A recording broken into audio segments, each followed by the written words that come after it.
నమస్తే, welcome to our channel. Sir పేరుతో వైఎస్ఆర్సీపీ ఓట్లను కుదించేస్తున్నారు, తీసేస్తున్నారు అంటూ ఈరోజు సాక్షిలో వచ్చినటువంటి బ్యానర్ ఐటమ్ని ఏ విధంగా చూడాలి? నిజంగానే సర్ పేరుతో ఓట్లను తీసేస్తున్నారా, తొలగించేస్తున్నారా? ఇటువంటి అంశాలన్నీ కూడా చర్చించడానికి మనతో పాటుగా ఉన్నారు టీడీపీ రాష్ట్ర అధికార ప్రతినిధి అప్పసాని రాజేష్ గారు. నమస్తే సార్. నమస్కారం.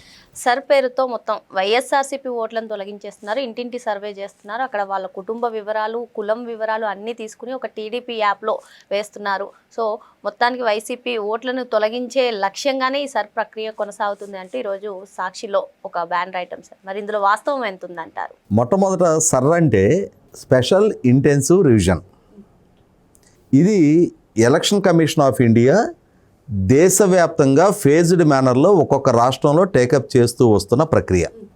ప్రతి 25 సంవత్సరాలకి ఒకసారి ఓటర్ లిస్టు ప్రక్షాళన అధికారికంగా ఎలక్షన్ కమిషన్ టేకప్ చేస్తుంది. ఉమ్మడి ఆంధ్రప్రదేశ్ రాష్ట్రంలో 2002లో ఈ ప్రక్రియ జరిగింది.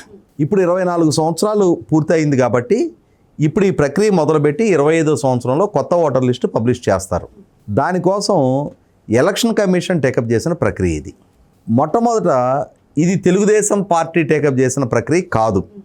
ఇవాళ సాక్షి ప్రచారం, వైసీపీ విక్టిమ్ అరుపులు వింటే నిజంగానే తెలుగుదేశం పార్టీ ఏదో రాష్ట్రంలో ఉన్న ఓటర్లని, తనకు అనుకూలమైన ఓటర్లను మాత్రం ఉంచి మిగిలిన ఓటర్లందరినీ తీసేయబోతుందేమో అని చెప్పని అనుకోవడానికి ఆస్కారం ఉంటుంది. అలా ఉండాలి అని చెప్పని వైసీపీ ప్రయత్నం కూడా. కారణం ఏంటంటే మనం చూస్తూ ఉన్నాం ఈ మధ్యకాలంలో బీహారు, వెస్ట్ బెంగాల్, తమిళనాడు, కేరళ లాంటి రాష్ట్రాల్లో సర్ ప్రక్రియ అమలు జరిగిన తర్వాత ఎన్నికలు జరిగినాయి. బీహారు, వెస్ట్ బెంగాల్లో భారతీయ జనతా పార్టీ కూటమి నెగ్గింది. అలాగే తమిళనాడులో భారతీయ జనతా పార్టీకి బోని కూడా దక్కల. కేరళలో కాంగ్రెస్ పార్టీ నెగ్గింది. అక్కడ కాంగ్రెస్ నాయకత్వంలో ఉన్న యూడిఎఫ్ నెగ్గింది. అంటే ఇక్కడ మరి 4 రాష్ట్రాల్లో సర్ ప్రక్రియ అమలు జరిగింది. సర్ ప్రక్రియ ద్వారా తనకు అనుకూలమైన ఓటర్లను కొనసాగించుకొని తన ప్రత్యర్థుల ఓట్లను తీసివేసే అవకాశమే ఉంటే మరి తమిళనాడు, కేరళల ఫలితాలు కూడా భిన్నంగా ఉండాలిగా. ఇక్కడ గమనించుకోవాల్సింది ఏంటి అంటే సర్ ద్వారా జరుగుతున్న ఈ ప్రాసెస్ ప్రస్తుతం ప్రభుత్వం బిఎల్ఓలని చెప్పని అపాయింట్ చేసింది. అంటే ఎలక్షన్ కమిషన్ అపాయింట్ చేసింది బిఎల్ఓలని. ఆ బిఎల్ఓలు 2002 ఓటర్ లిస్టు, 2002 ఓటర్ లిస్ట్ అనేది ఒక బెంచ్ మార్క్. దాన్ని తీసుకొని మన ఇంటికి వస్తారు. 2002 ఓటర్ లిస్టులో పేరుందా? సహజంగా 2002కి ఓటర్గా నమోదై ఉండాలి అని అంటే 24 ఏళ్ల నాడు, అప్పుడు 18 సంవత్సరాలు నిండి ఉండాలి. అంటే ఇప్పుడు 42 సంవత్సరాల పైన ఉన్న వాళ్ళకి 2002 ఓటర్ లిస్టులో పేరు ఉండడానికి ఆస్కారం ఉంది.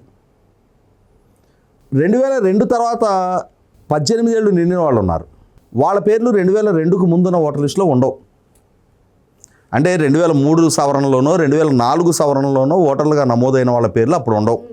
అంటే ఈవెందో వాళ్ళకి ఓటు వచ్చి 20 సంవత్సరాలు దాటిపోయినా సరే వాళ్ళ పేరు ఓటర్ లిస్టులో 2002 ఓటర్ లిస్టులో ఉండదు. వాళ్ళు ఏం చేయాలి?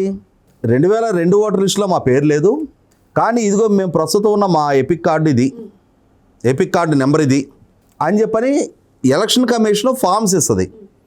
ఆ ఫామ్స్లో మన డీటెయిల్స్ ఫిల్ చేయాలి. తర్వాత 18 సంవత్సరాలు నిండిన వాళ్ళు ఉంటారు. ఈ క్రమంలో ఏం చేయాలి? వీళ్ళు ఎపిక్ కార్డు లేదు, కొత్తగా ఓటర్లకు నమోదవుతున్న వాళ్ళు ఉన్నారు. ఆల్రెడీ ఫ్యామిలీ మెంబర్స్ ఉంటారు కదా, వాళ్ళు ఎపిక్ కార్డ్స్ ఉంటాయి కదా, వాటిని రిఫరెన్స్గా ఇవ్వాలి. ఇవాళ మీ ఆధార్ నమోదు చేసే క్రమంలో మీరు మైనర్ అనుకో, మీరు మైనర్ అయి ఉన్నప్పుడు మీకు పాన్ కార్డు ఇస్తూ మీ తండ్రిని గార్డియన్గా పెడతారు, తండ్రినో తల్లినో. ఓటర్లో కూడా అదే, నువ్వు పలానా వాళ్ళ అబ్బాయి అంటున్నావు, మీ నాన్న ఎపిక్ కార్డు ఇవ్వు. నాన్న లేరు, అమ్మ లేరు, మీ అన్న, మీ బంధువులు, మేనమామలో, తాతలో ఎవరుంటే వాళ్ళు, అంటే నువ్వు ఎవరికి సంబంధించిన వాడివి అనేది ప్రూఫ్. ఇది రాష్ట్రంలో ఉన్న 5 కోట్ల మందికి వర్తించే రూల్ ఇది. తర్వాత ఈ బిఎల్ఓలతో పాటుగా ఎలక్షన్ కమిషన్ దగ్గర గుర్తింపు పొందిన అన్ని రాజకీయ పక్షాలకు సంబంధించిన ఏజెంట్లను కూడా అధికారికంగా రాజకీయ పక్షాలే ఎలక్షన్ కమిషన్కి ఇచ్చినాయి. మా నియోజకవర్గ పరిధిలో 273 బూతులు ఉన్నాయి. నేను ఇప్పుడు తెనాలి నియోజకవర్గ తెలుగుదేశం పార్టీ అబ్జర్వర్గా ఉన్నా కాబట్టి తెనాలి నియోజకవర్గంలో 273 మంది ఈ బిఎల్ఏలని ఆల్రెడీ మా పార్టీ తరఫున ఎలక్షన్ కమిషన్కి ఇవ్వడం జరిగింది. ఏ పర్టికులర్ బూత్ పరిధిలో ఉండే బిఎల్ఓతో అటాచ్డ్గా మా బిఎల్ఏ బూత్ లెవెల్ ఏజెంట్, మా పార్టీ ఏజెంటు, అతను కూడా అకంపెనీ అయి ఉంటాడు. ఈ అకంపెనీ అయి ఉన్న క్రమంలో ఓటర్ల నమోదు ప్రక్రియ పారదర్శకంగా జరుగుతుందా లేదా, ఈ ఓటరు కుటుంబ సభ్యుడికి ఏదైనా అవసరమైతే హెల్ప్ చేయటం, ఆ ఫామ్స్ ఫిల్ చేసే క్రమం. ఇదే సందర్భంలో ఓటర్ లిస్టులో ఉన్న వ్యక్తులు ఎవరనేది మాకు ఆ పర్టికులర్ పోలింగ్ బూత్ పరిధిలో ఉన్న ఏజెంట్కి అవగాహన ఉంటుంది కదా. రాంగ్ పర్సన్స్ క్లెయిమ్ చేసుకుంటున్నారనుకో అక్కడ మేము అభ్యంతరం వ్యక్తం చేయడానికి ఉంటుంది. జెన్యూన్ పర్సన్స్ ఓటు కోసం ప్రయత్నం చేస్తున్నారనుకో మేము వాళ్ళకి మద్దతు తెలపడానికి ఉంటుంది.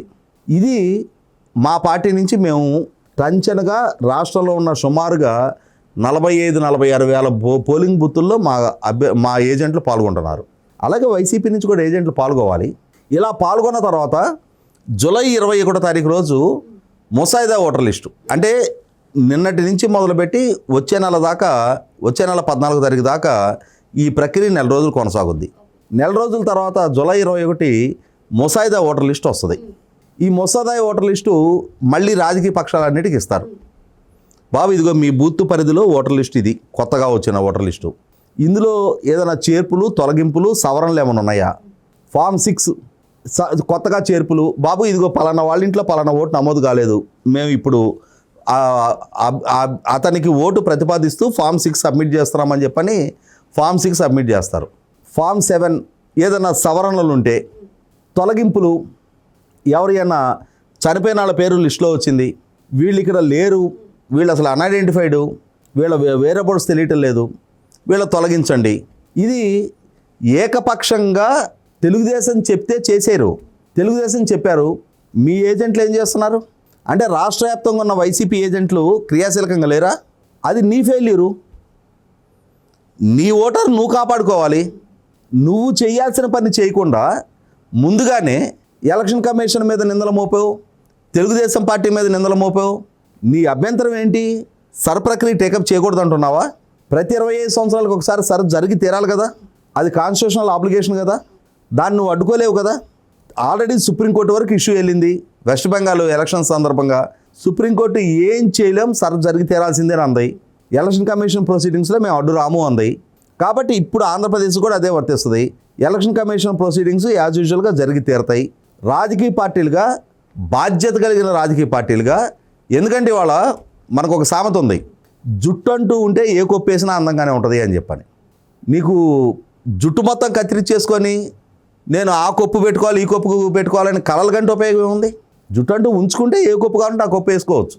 ఓటర్లు అంటూ ఉంటే నీ పార్టీయే నా పార్టీయే అని తర్వాత వాళ్ళు ఎవరు కోటేస్తారనే తర్వాత సంగతి. ఓటర్లను కాపాడుకోవాలి కదా. కాపాడుకోవాలి అంటే రాజకీయ పార్టీలు బాధ్యతగా వ్యవహరించాలి కదా. అవగాహన ఉన్న వ్యక్తిని బిఎల్ఏలుగా పెట్టుకోవాలి కదా. నువ్వు 4 బూతులు అవతరాన్ని తీసుకొచ్చి ఈ బూతులో వేసావు. ఈ బూత్లో ఉన్న ఓటర్లను అతను ఏం గుర్తిస్తాడు? కాబట్టి నీ పార్టీ తరఫున అనుభవం ఉండాలి, పరిజ్ఞానం ఉండాలి, ఆ ప్రొసీడింగ్స్ గురించి అవగాహన ఉండాలి, ఏ ఓటర్లు ఎవరు ఏంటనేది గుర్తుపట్టగలిగే పరిజ్ఞానం ఉండాలి. అన్నిటికన్నా ముఖ్యంగా అరే ఇది నా పార్టీ తరఫున నేను ఓటర్ని సంబంధించిన ఓటర్లను కాపాడుకోవాలనే చిత్తశుద్ధి, అంకిత భావం, నిజాయితీ ఉండాలి. అటువంటి వాళ్ళని మేము ఎంపిక చేసుకున్నాం. మీరు కూడా ఎంపిక చేసుకోండి. మీరు కూడా క్రియాశీలక రాజకీయాల్లో ఉంటున్నారు, గత 10 years అధికారం చెలాయించారు. ఇవాళ మీ పార్టీ తరఫున అటువంటి బాధ్యత గల వ్యక్తుల్ని అపాయింట్ చేసుకోలేకపోతే అది మీ వైఫల్యం. ఇవాళ విక్టింగ్ కార్డు ఏడుపులు ఏడిస్తే మీ ఏడుపులు ఎవరికి జాలీదలా కలిగించవు. Right time, right decision, right execution. నీ కోసం సర్ రాగదు, నీ కోసం సర్ వాయిదా పడదు. ఆ సర్ జరుగుతున్న క్రమంలోనే సర్ రూల్స్కు లోబడి, సర్ విధించిన ఫెసిలిటేషన్కి లోబడి నువ్వు కూడా బిఎల్ఏని పెట్టుకోవాలా. నీ ఓటర్లు నువ్వే కాపాడుకోవాలి. నీ ఓటర్ కోసం నేను ఎందుకు ఫైట్ చేస్తా? అతను ఎత్తు బంగారం ఇచ్చినా అతను ఆ పార్టీ కాదని ఈ టైపు రాడు. అతను ఓటు కాపాడే అవసరం నాకేముంది? నువ్వు కాపాడుకోవాలి దాన్ని. ఆ బాధ్యత నీది.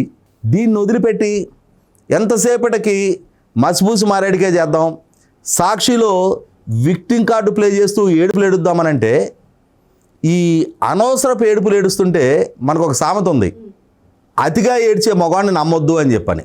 ఈ జగన్మోహన్ రెడ్డి అండ్ ముఠ వీళ్ళు ఈ ఏడుపులు చూస్తుంటే ఆల్రెడీ ఇప్పటికే సమాజం నమ్మకూడదు అని చెప్పని డిసైడ్ అయింది. ఇంకా అదే వైఖరి కొనసాగిస్తున్నారు. కాబట్టి మొట్టమొదట ఒక బాధ్యత కలిగిన రాజకీయ పార్టీగా క్రియాశీలక రాజకీయాల్లో కొనసాగాలి అనుకున్నప్పుడు రాజకీయ పార్టీ ఎలా వ్యవహరించాలో, రాజకీయ పార్టీ విధులేంటో దానికి లోబడి వాళ్ళు వ్యవహరిస్తే ఆ పార్టీకి మనుగడ ఉంటుంది. లేదు అని అంటే రేపెప్పుడో మాకు వాలంటీర్లు వస్తారులే, వాళ్ళే ఈ కార్యక్రమం చేస్తారంటే ఆ రోజు సర్ ఉండదు. కాబట్టి వైసీపీ పార్టీ అసలు ప్రక్రియను వదిలిపెట్టి ఈ సాక్షిలో ఏడుపులు ఆడటం అని అంటే నేల విడిచి సాము చేస్తున్న తీరు కనిపిస్తూ ఉంది. మరో అంశంతో మళ్ళీ కలుద్దాం. Thank you sir.